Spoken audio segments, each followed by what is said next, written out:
할렐루야. 오늘 우리 모든 성도님들에게 주님의 평강이 가득하기를 축복합니다. 자, 오늘 말씀의 제목은요, 아무개입니다. 아무개. 재밌죠, 그죠? 이름 자체가 오늘은 제목 자체가 좀 재미있습니다. 근데 설교 내용은 재밌는지는 잘 모르겠는데 어쨌든 오늘 설교 제목은 아무개예요, 아무개.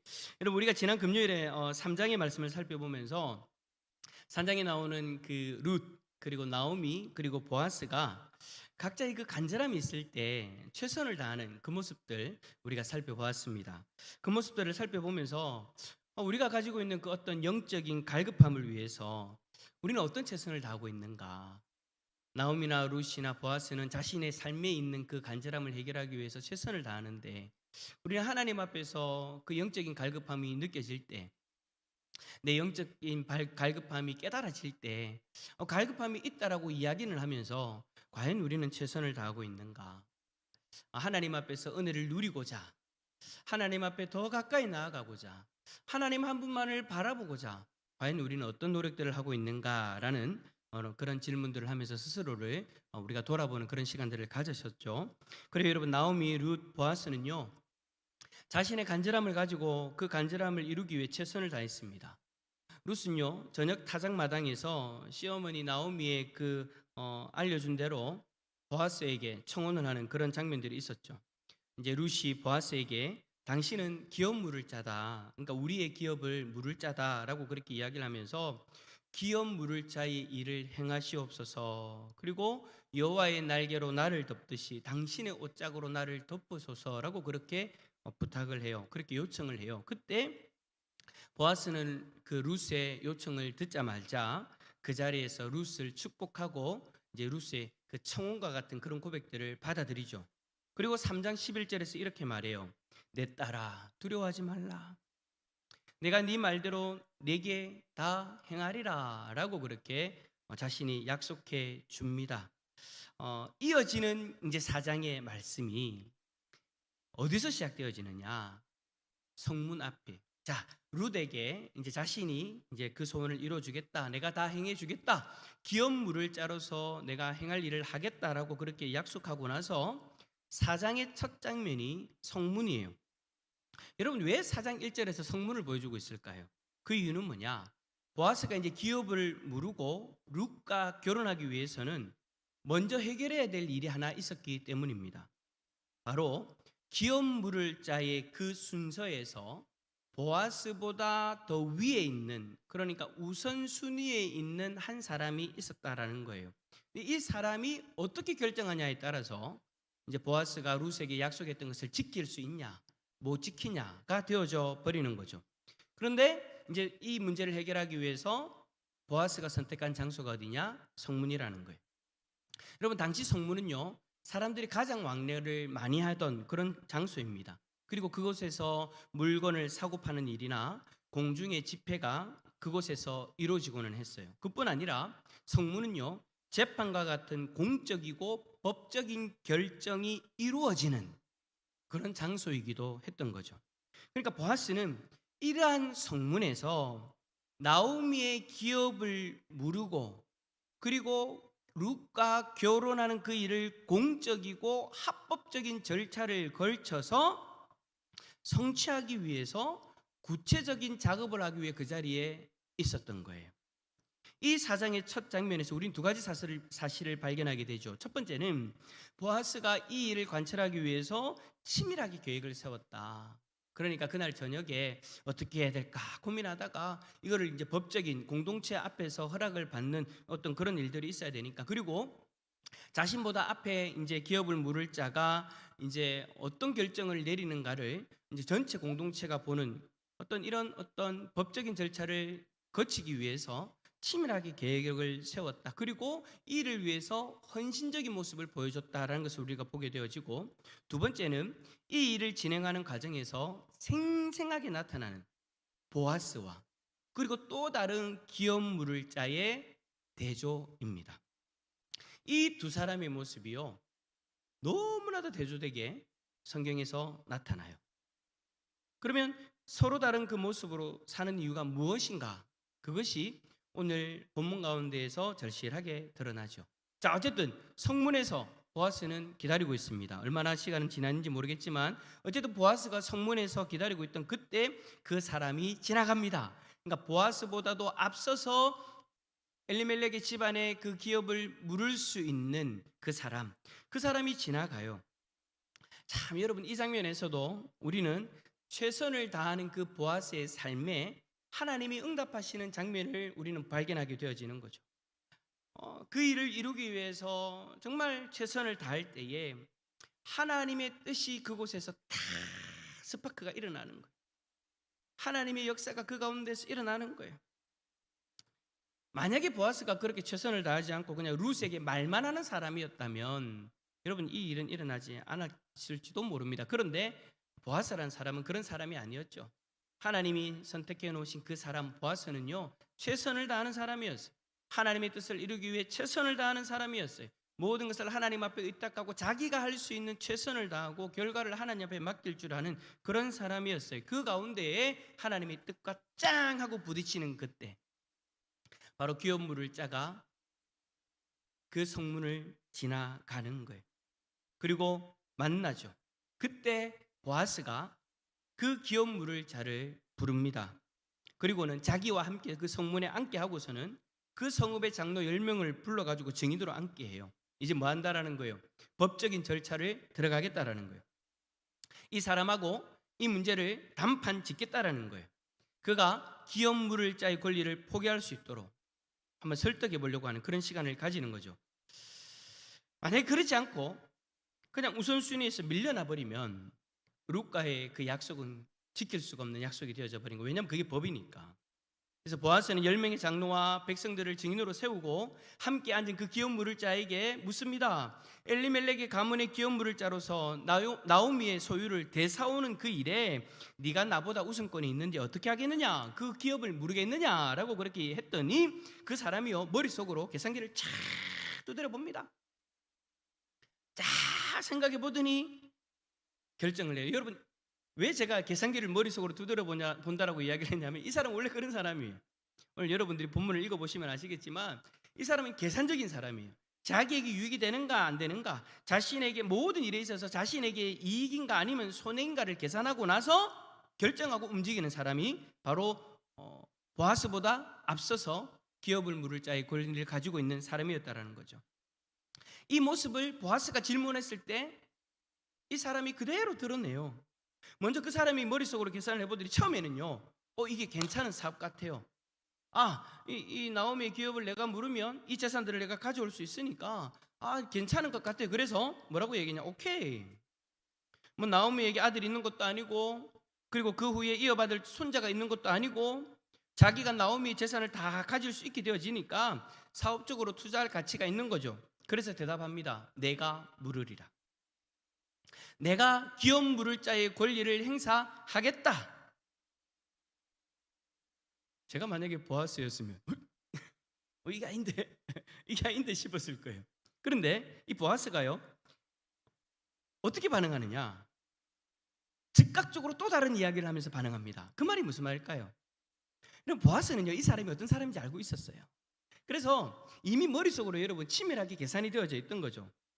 그러니까 보아스가 한 그 말을 보면 보아스가 이 사람을 이전부터 잘 알았다는 것을 알 수 있죠. 왜냐? 두 번째 이야기는 이 사람이 처음 내린 선택을 취소할 수밖에 없는 선택을 하도록 질문하는 것이었거든요. 5절과 6절에서 보아스가 말합니다. 네가 그 사람의 토지를 물으면 그 집에 아들이 끊어져 없기에 나오미의 며느리 룻까지 사서 대를 잇게 해야 된다. 이 말을 듣고 나니까 이 사람이 고민에 빠집니다. 만약에 여러분 이 사람이 계산하는 사람이 아니라 순수하게 한 가정의 어떤 회복을 위해서 자신의 것을 헌신하고 사랑으로 베풀 줄 아는 사람이었다면 이 말을 들었을 때에도 오케이, 당연하지 라고 받아들였겠죠. 그런데 이 두 번째 보아스의 이야기를 듣고 보니까 이거 나한테 너무 큰 부담이 되어지고 나에게 손해가 되어진다는 것을 깨달은 거예요.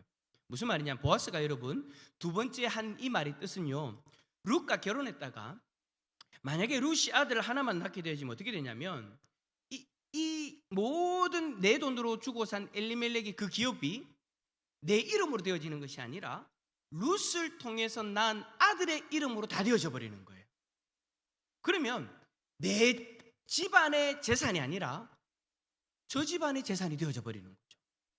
그러니까 이 사람이 보아스의 이야기를 듣고 계산을 쫙 돌려보니까 야, 이건 내 쪽에서는 경제적인 손실이 크다. 내 스스로 이걸 따낼 필요가 없다라는 결론을 하게 되어지고 내가 이 모든 권리들을 포기하겠다라고 그 앞에 있는 장로들과 사람들 앞에서 선언을 하게 되어진 거예요. 그 내용을 4절에서 6절에 분명히 표현하죠. 그 기업 물을 자가 이르되 나는 내 기업에 손해가 있을까 하여. 자, 이제 자기 스스로가 이제 드러내는 거예요. 내가 기업 물을 이 일을 하나님의 사랑으로 그 가정을 회복시키기 위해서 하는 것이 아니라 내가 계산해 보니 나에게 유익이 되는가 안 되는가를 따져보겠다. 그런데 첫 번째는 괜찮았는데 두 번째 보아스의 이야기를 듣고 보니까 내가 손해를 입을 것 같다. 그래서 나를 위하여 무르지 못하리니. 누구를 위하여요? 나를 위하여. 나오미를 위하여도 아니에요. 룻을 위하여도 아니에요. 나를 위하여. 철저하게 자기 중심으로 계산해서 자기에게 유익이 없으면 철저하게 포기해버릴 줄 아는 사람. 그래서 나를 위하여 무르지 못하노니 이 말을요 2번이나 이야기해요. 끝에도 보세요. 나는 무르지 못하겠노라. 나는 무르지 못하겠다. 내가 손해본다면 나는 무르지 못하겠다를 2번이나 반복해서 이야기하는 거예요. 이게 여러분 이 사람이 살아가는 방식이에요. 아주 계산적인 사람. 자신은 손해보지 않으려고 하는 모습, 이 모습을 누가 알았냐니까 보아스가 이미 알았던 거예요. 그래가지고 이 부분을 건든 거죠. 너 이거 지금 생각 못하는 것 같은데 이런 것도 있어. 그래서 결국에는 그 사람 스타일이라면 도무지 이 기업을 무르지 않을 것이 뻔하니까 그 기업을 무르지 못하도록 포기하도록 그렇게 이야기를 한 거죠. 근데 여러분 이 본문의 사건에서 우리가 정말 주목해야 될 또 한 가지가 더 있어요. 이 사람이 원래 그런 사람이다. 근데 여러분 우리가 또 주목해야 될 것이 뭐냐? 여기에서 등장하는 그 사람의 칭호예요.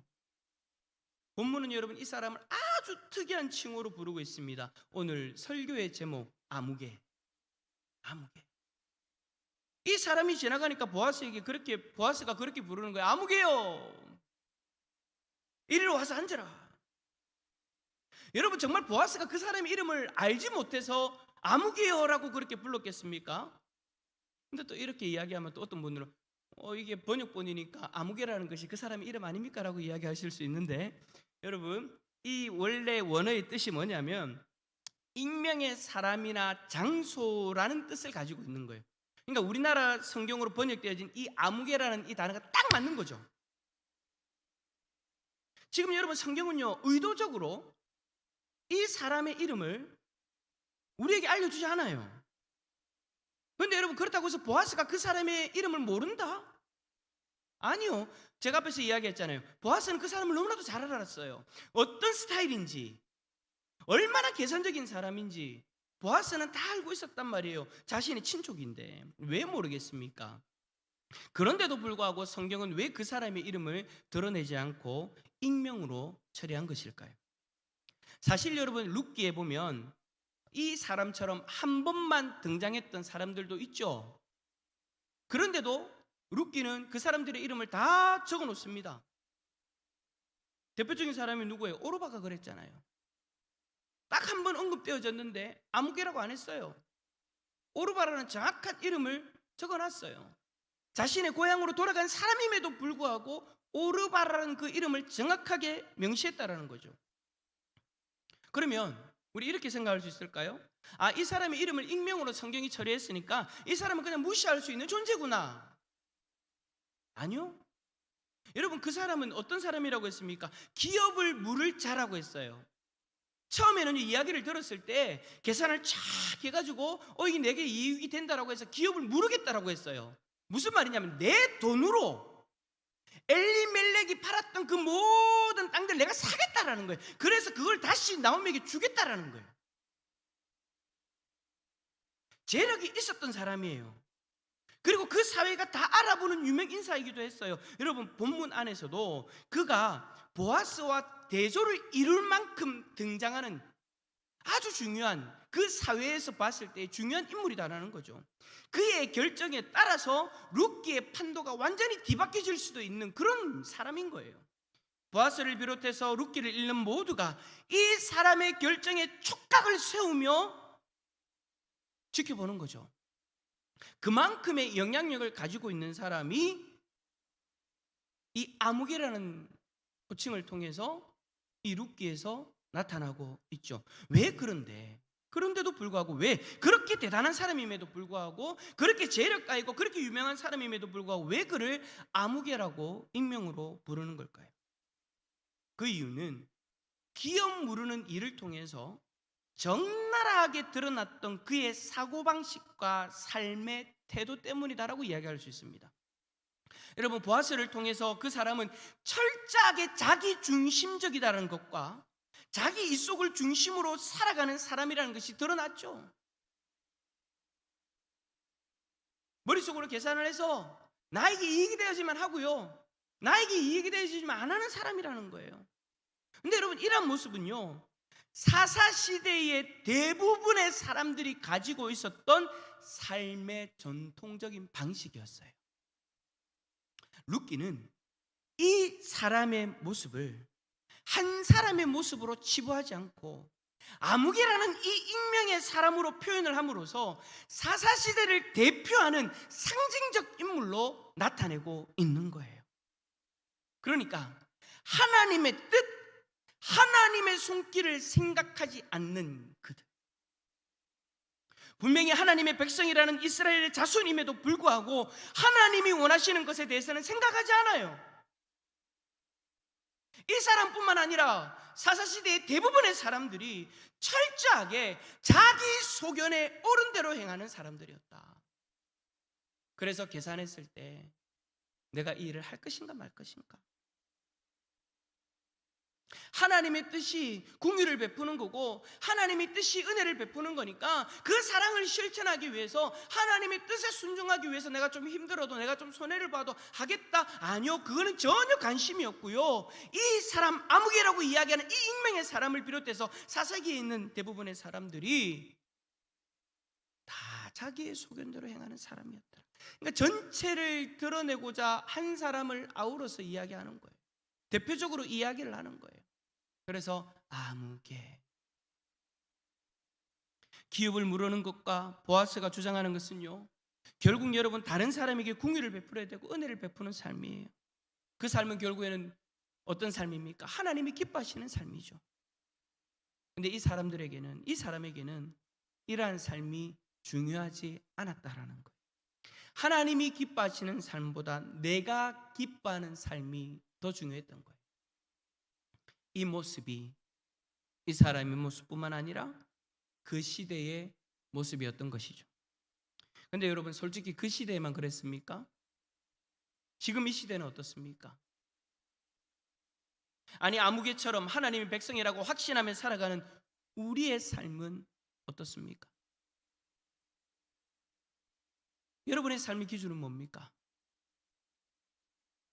하나님이 만족하시는 것이 나의 기준이 되어져서 내가 좀 손해를 보더라도, 내가 좀 고생을 하더라도, 나에게 좀 유익이 없더라도 하나님의 기뻐하시는 그 삶을 선택하고 살아가고 계십니까? 아니면 나의 만족을 위한 것이 기준이 되어져서 사랑을 실천할 때 나는 절대 손해를 안 보려고 하고, 하나님 백성이니까 사랑을 실천해야 되겠다는 것을 알고 내가 그렇게 말은 하지만 결국엔 내가 힘든 것은 안 하려고 하고, 내가 자존심이 상하는 것 같으면 안 하려고 하고,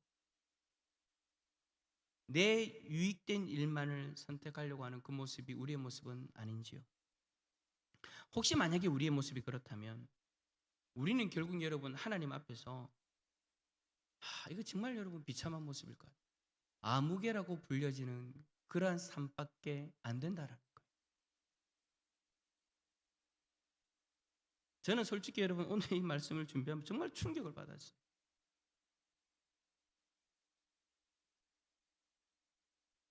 나는 과연 어떤 기준으로 살아가고 있는가? 정말 하나님의 기쁨이 기준이 되어져서, 하나님의 만족이 기준이 되어져서, 하나님의 뜻이 기준이 되어져서 내가 좀 손해를 보더라도, 힘들더라도, 고통스럽더라도 그 뜻에 순종하고 그 기준대로 살아가고 있는가?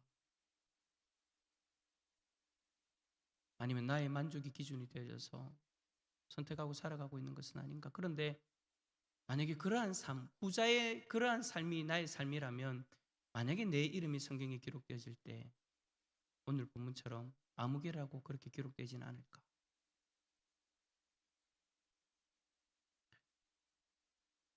하나님 앞에서 우리가 그렇게 불려질 수는 여러분 없지 않습니까? 이름 부르기도 창피하셔가지고 아무개야 라고 우리가 하나님 앞에 불려진다면 여러분, 이 얼마나 안타까운 일이 되겠습니까? 하나님이 분명히 우리를 지명하여 부르신다고 하시는데, 여러분, 우리를 지명하여 부르시는 그 부르심에 합당한 삶이 되어졌으면 좋겠습니다. 여러분, 우리에게는 이미 은혜가 주어졌잖아요. 우리는 여러분 원래 아무개라고 불려져도 마땅한 삶이었어요. 그런데도 불구하고 하나님이 우리를 사랑하셔서 우리를 친히 지명하여 부르시고 우리를 위하여 그 구원의 길을 열어주시고 우리를 불러주셨잖아요. 이제 이미 우리에게 구원이 임했단 말이에요. 그러면 여러분, 그 구원에 합당하게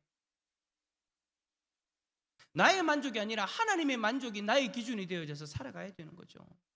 그런데 그 구원이 이미 우리에게 주어졌는데도 불구하고 하나님이 우리의 이름을 부르는 것이 창피할 만큼 그렇게 살아서는 안 된다라는 것이죠.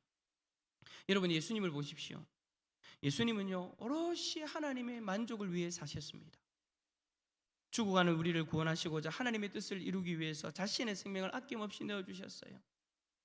그런데 여러분, 예수님이 십자가를 지시기 그 전에 마지막 기도를 하실 때, 새벽 기도를 하실 때 얼마나 고통스러우셨으면 이 잔을 내게서 옮겨달라고까지 이야기했지만, 예수님은 그 기도 속에서 마지막에는 하나님의 뜻대로 되기를 원한다고, 나는 너무 고통스럽지만 아버지의 뜻대로 되기를 원합니다. 예수님은 철저하게 그 아버지의 뜻이 기준이 되어져서 자신의 생명을, 자신의 삶을 내어주시기까지 하셨다라는 거예요. 우리를 구원하기 위해서 하늘의 영광을 다 버리시고 오셔서, 어찌 보면 여러분, 예수님 그 개인적인 어떤 입장에서만 놓고 본다면 참 얼마나 큰 손해를 보는 삶입니까? 여러분, 그렇잖아요. 30년이 넘는 그 시간 동안 예수님은요, 하늘의 영광을 여러분 다 포기하신 거예요.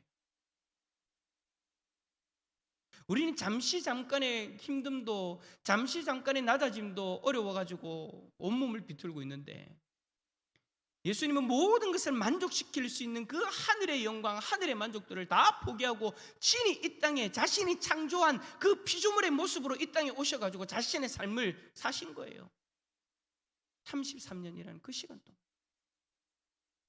그냥 예수님의 그 개인적인 삶만 놓고 봤을 때는 참 여러분 얼마나 손해보는 삶입니까? 근데 그 선택으로 얼마나 많은 조롱을 받으셨고, 얼마나 많은 고통을 받으셨고, 얼마나 많은 핍박을 받으셨는지. 예수님의 개인적인 유익을 놓고 생각해 본다면 십자가의 죽음은 아무런 유익이 없는 죽음일 수밖에 없는 거예요. 하나님과의 단절을 한 번도 경험해 보지 못하신 그 하나님의 본체가 십자가에서 온 인류의 죄를 다 짊고 죄인으로서 하나님과의 철저한 단절을 경험하신 그 예수님, 왜 그렇게 하셨다고요? 저와 여러분을 살리기 위해서. 이 한 몸 살리시려고 예수님은 우리를 위해 기업 물을 자로서의 그 사명을 다 감당하실 거예요. 그런 예수님이 우리에게 말씀하셨잖아요. 내가 너희를 사랑한 것 같이 너희도 서로 사랑해라. 그 말씀을 알고 있는 우리가 예수님 앞에서 이름도 불리기 부끄러운 모습이 된다면 이 얼마나 말도 안 되는 일이냐라는 거예요. 그런데도요, 참 안타까운 것이 뭐냐, 요즘 시대에 많은 그리스도인들이 그 안의 기준을 세상 사람들처럼 세워놓고 살아갑니다. 무슨 말이에요? 자신의 만족을 위해 선택하고 자신이 손해보는 일을 안 하려고 한단 말이에요. 그리스도인들조차도 자신의 자존심이 상하거나 자신이 좀 위축되어진다면 당장 거부해버리죠.